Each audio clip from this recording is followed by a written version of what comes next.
प्रभु, क्या संसार में केवल सुख का होना संभव नहीं है? प्रत्येक आत्मा का लक्ष्य केवल सुख की प्राप्ति ही तो है।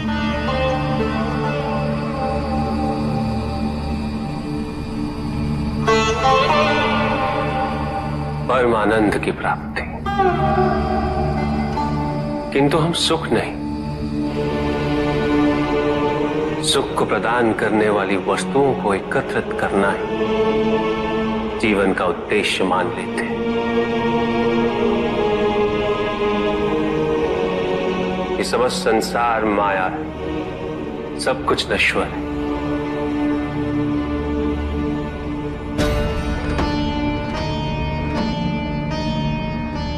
जिन वस्तुओं को हम सुख का स्रोत समझकर एकत्रित कर रहे हैं वो सदैव नहीं रहेंगे। जो व्यक्ति सत्य को जानते हुए भी लोभ का परित्याग नहीं करते, वो सदैव इन्हें खोने के भय में जीते।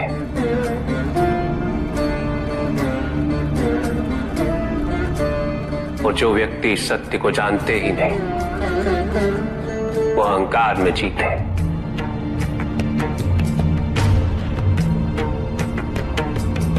और जहां अहंकार और भय उपस्थित हो, वहां सुख कैसे रह सकता?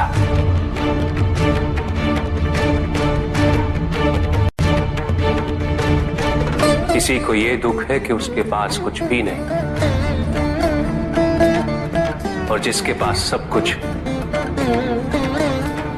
उसे ये दुख है कि पाने को कुछ शेष नहीं। सुख को हम स्वयं अपने दृष्टिकोण से परिभाषित कर देते हैं, जबकि वास्तविकता इससे भिन्न है।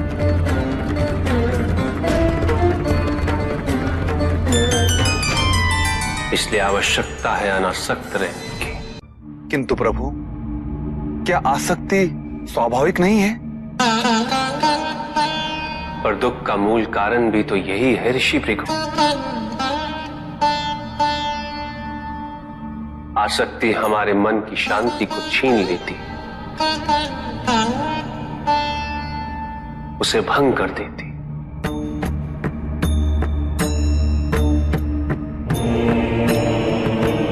हमारी बुद्धि को स्थिर नहीं रहने देती, उसे चंचल बना देती।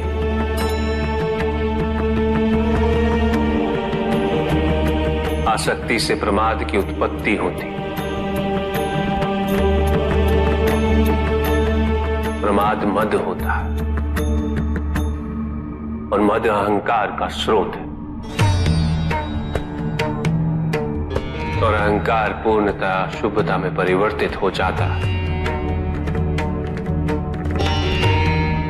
अर्थात आसक्ति अशुभता की जननी। इसलिए अनावश्यक है।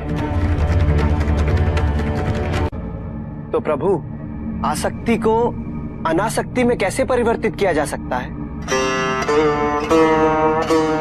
और हम आसक्ति से कैसे उबर सकते हैं प्रभु? आसक्ति से मुक्त होना ही अनासक्ति है।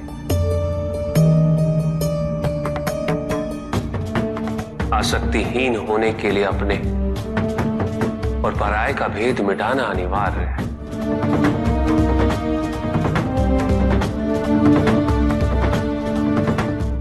और यह तभी संभव होगा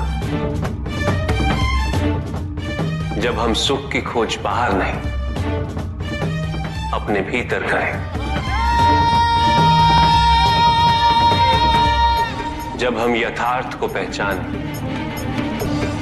उसे स्वीकार करें।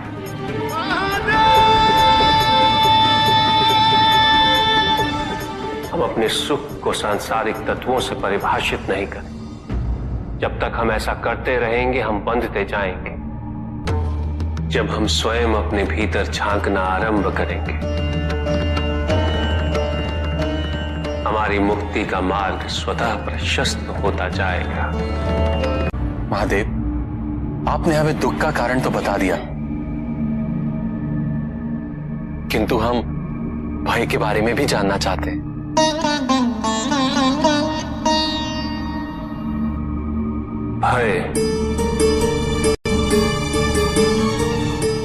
भय का स्रोत है इच्छा।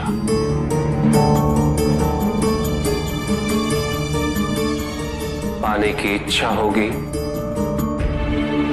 तो उसे खोने का भय भी होगा।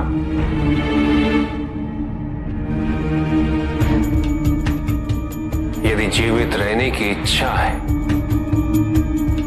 तो मृत्यु का भय भी अवश्य होगा।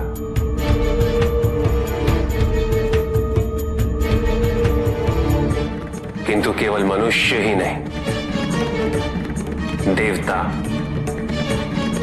गंधर्व सभी इस भय से ग्रसित हैं।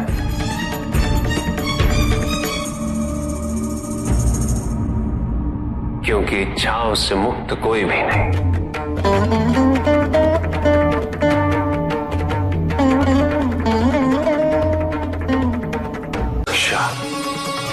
ईर्ष्या, द्वेष और निंदा और षड्यंत्र जैसे पाप भय से ही उत्पन्न होते हैं। और प्रत्येक पाप का प्रायश्चित केवल दुख और कष्ट उठाने से ही संभव होता है।